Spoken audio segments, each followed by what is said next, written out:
Hi everyone, thank you for watching our video. We've got lots of other amazing online courses available on the Morales Method website. Please follow the link in the description to see our other online courses. So now let's do some prone deep tissue techniques for the feet. Now the feet can be worked in many different positional strategies, but I like to work both supine and in prone and sometimes in side lying for the feet. And you can do so many different things, and I really like that I can change things up with the feet, and depending on the directional resistance I can work in prone or supine. So here let's imagine that the directional resistance was going towards the toes for Elena's right foot. And you might be asking yourself the question, well, how do I know what that is, and what if it is, what if the directional resistance is in the direction of the toes and the person is already in supine? Will these techniques work? Well, what I like is the fact that I can do different techniques for the feet, and depending on the directional resistance, I can change those techniques up.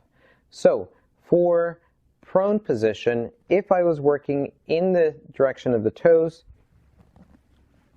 I might stand here at the foot of the table, and sometimes what I'll like to do is bring my knee up. So here you see my knee right up to the foot of the table, and what that allows me to do is to lean forward and just kind of pitch myself forward at my pelvis, and I can create then that force from that pitching forward.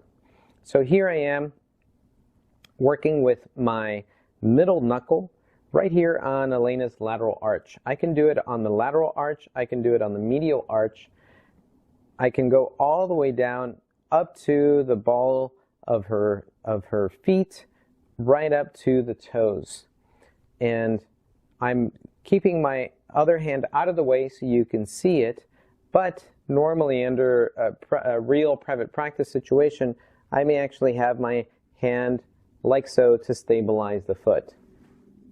To show you on Elena's other foot, it may look something like this, where I'm working the toes, working the foot, the lateral arch, working the medial arch. I could even use knuckles to work this territory.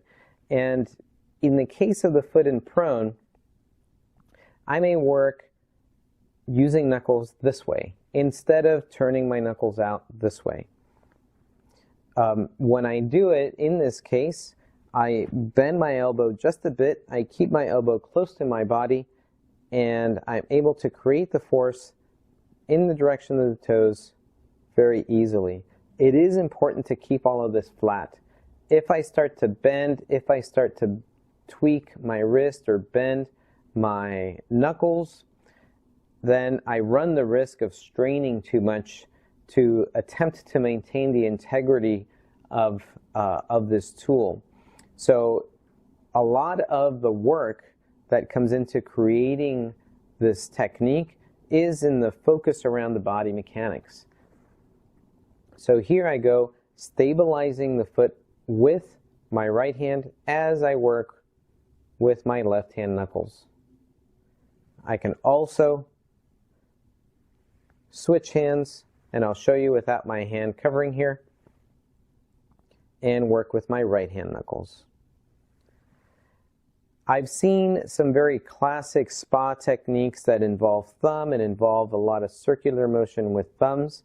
It may feel really great on the client, but one of the things I want to just make you aware of is that requires a lot of thumb movement, and over time you may actually start putting a lot of strain on your thumb joints. So although it may feel great to the client, there are other ways to give your client a great feeling and still be able to go deeply without working out and wearing out your thumbs.